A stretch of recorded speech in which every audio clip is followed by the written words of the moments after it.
आळंदी पंढरपूर महामार्ग हा आपल्या फलटण तालुक्यातून जात आहे। खऱ्या अर्थानं आळंदी पंढरपूर महामार्ग हा फलटण तालुक्यातून जात असताना फलटण तालुक्यातील सर्व नागरिकांना, शेतकऱ्यांना खऱ्या अर्थाने शेतीमाल शेतकरी हा बाजूच्या शेजारच्या तालुक्यामध्ये जात असतो, नातेपुत्याला जात असतो, माळशिरसमध्ये जात असतो, पुढे अकलूजला जात असतो आणि हा रोजचा प्रवास आहे। खरं तर शेतकऱ्यांची मंडई असेल, तरकारी असेल, शेतीमालाची विक्री असेल, हे फलटण तालुक्यातून शेजारच्या तालुक्यात त्यांना सातत्यानं म्हणजे दिवसातून 2-2 हेलपाटे अगदी त्या ठिकाणी रोज होतात।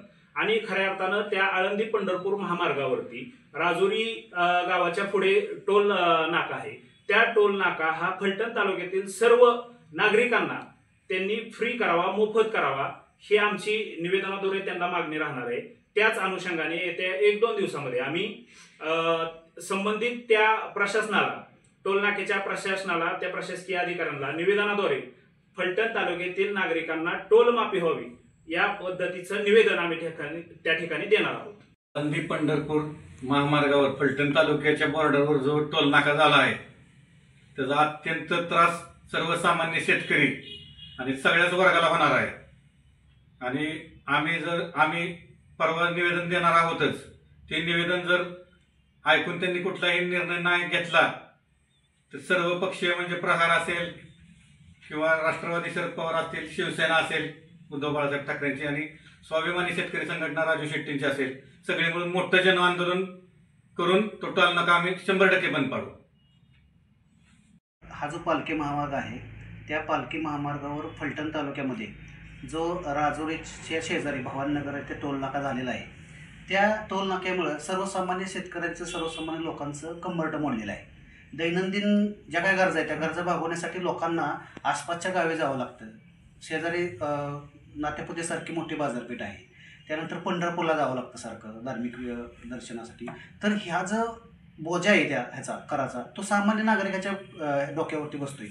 कुठंतरी फलटण तालुक्यातील लोकांना हा टोल माफ करावा या दृष्टिकोनातून आम्ही आज जे काही पक्ष प्रमुख इथं जमलेले आहोत या तालुक्याचे, त्यामुळे त्यांनी एक निश्चय घेतलेला आहे की बाबा सर्वसामान्यांमध्ये जो होणारा जो अन्याय नाही तो कुठेतरी थांबवला पाहिजे। या अनुषंगाने आम्ही 2 दिवसानंतर एक निवेदन देणार आहे। त्या निवेदनाच्या आधारे त्या जे टोल नाका चालवणारे व्यवस्थापक आहेत त्या व्यवस्थापकांनी या संदर्भात सकारात्मक विचार करून हा टोल हा फलटण तालुक्यासाठी पूर्णपणे मोफत करावा अशी मी या द्वारे निवेदन। आज पालखी महामार्ग फलटणमधून जातोय आणि खऱ्या अर्थानं हा पालखी महामार्ग जाताना फलटणकरांना, माळशिरसकरांना आनंद आहे। परंतु ह्या महामार्गाच्या नावाखाली टोलच्या माध्यमातून जी वसुली केली जाते त्याच्या विरोधामध्ये त्या ठिकाणी शुक्रवारी 11 वाजता फलटण तालुका असेल, माळशिरस तालुका असेल, ह्या दोन्ही तालुक्यातल्या शेतकऱ्यांच्या वाहतुकीसाठी, शेतकऱ्यांसाठी, कष्टकऱ्यांसाठी त्या ठिकाणी तो रस्ता निशुल्क असला पाहिजे या मागणीच्या करता तालुक्यातील आम्ही सगळेच प्रमुख पक्षाचे या ठिकाणी मी राष्ट्रवादी शरदचंद्र पवार पक्षाचा या ठिकाणी काम करतो। त्याचबरोबर स्वाभिमानी शेतकरी संघटनेचे जिल्हाध्यक्ष धनुभाऊ मामुलकर आहेत, शिवसेनेचे तालुका प्रमुख विकास नाळे आहेत, प्रहारचे तालुका प्रमुख सागर गावडे पाटील आहेत, आम आदमी पार्टीचे जिल्हाध्यक्ष आमचे सहकारी धैर्यशील लोखंडे पाटील आहेत, त्याचबरोबर मनसेचे तालुकाध्यक्ष किसनराव काशीद आहेत। ही सगळी मंडळी आमचे, तसे स्वाभिमानीचे तालुकाध्यक्ष नितीनजी यादव साहेब आहेत। आम्ही सगळे चळवळीतले कार्यकर्ते आहोत। जिथं जिथं शेतकरी, कष्टकरी, सामान्य माणसाला वेठीस धरलं जाईल त्या ठिकाणी आम्ही सगळेच जण कुठल्याही पक्षात असलो तरी सामान्य शेतकऱ्याच्या बाजूने आम्ही त्या ठिकाणी आंदोलनासाठी उतरतो। आणि शुक्रवारी 11 वाजता आमच्या मागण्या काय आहेत? फलटण तालुक्यातील जे काय रहिवासी असतील, शेतकरी असतील, कष्टकरी असतील, त्यांना त्या ठिकाणी तुम्ही फ्री येऊ जाऊ दिलं पाहिजे। त्याचबरोबर माळशिरस तालुक्यात सुद्धा शेतकरीच राहतात, त्याही तालुक्यातल्या शेतकरी बांधवांना तुम्ही निशुल्क सोडलं पाहिजे। आज आपल्या माहितीच्या करता सांगतो, खेड शिवापूरचा जो टोल नाका आहे तो पुणे मुंबई, पुणे बेंगलोर नॅशनल हायवेवर आहे। त्याही ठिकाणी स्थानिकांना मोफत त्या ठिकाणी सोडलं जातं आणि तुम्ही या ठिकाणी लोकांच्याकडून अडवणूक करता, पैसे घेता आणि यापुढे तुम्ही काय सांगताय की आम्ही पासेस देऊ 350 रुपये महिन्याचे।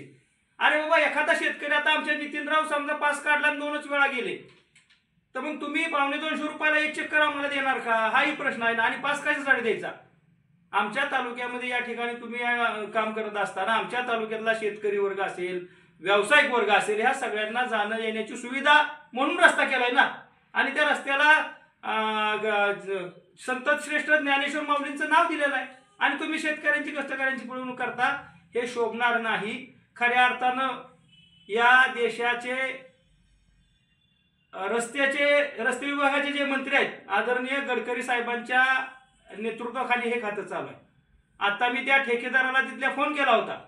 त्यांनी सांगितलं की हा टोल नाका नॅशनल हायवेचा आहे, नॅशनल अथॉरिटीचा आहे. मग NHI ची जी जबाबदारी आहे, NHI चे प्रमुख कोण आहेत? गडकरी साहेब आहेत. आम्ही आव्हान करतो की NHI चे प्रमुख गडकरी साहेबांनी तिथं सक्त सूचना केल्या पाहिजेत की ह्या महामार्गावर स्थानिक लोकांना आपण सवलत दिली पाहिजे. तशा प्रकारचं निवेदन त्या टोल नाक्यावरच्या मॅनेजरला आम्ही शुक्रवारी 11 वाजता देतोय. निवेदन देण्याच्या करता फलटण तालुक्यातील, माळशिरस तालुक्यातील किंबहुना आसपासच्या गावातील शेतकरी बांधवांनी, उद्योजकांनी, व्यावसायिक बांधवांनी त्या ठिकाणी हजर राहायचंय. कारण लढाई केल्याशिवाय काहीच मिळणार नाही. आणि निश्चितपणानं जर टोलमध्ये त्या ठिकाणी सवलत मिळाली नाही तर आम्ही सगळ्या संघटना आणि शेतकरी सामान्य माणसं मिळून तो टोल नाका आम्ही चालू देणार नाही.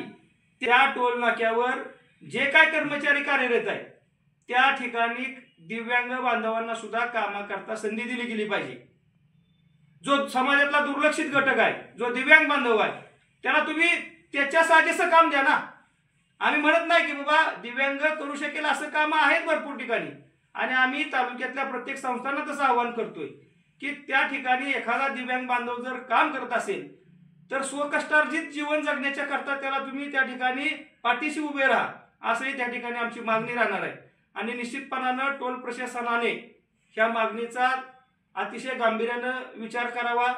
हे खरं मागणीसाठीच प्रेस नाही, ही प्रेस आहे लोकांना आवाहन करण्यासाठी.